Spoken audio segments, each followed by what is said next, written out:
kisni kan ne ching ye chongi jujur ken ki paro ngabat pi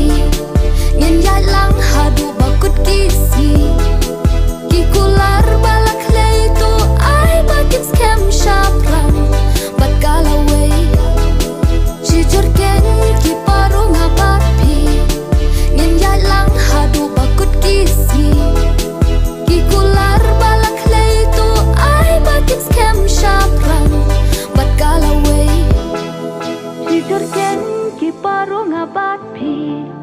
ngen ya lang hadu bakut kisni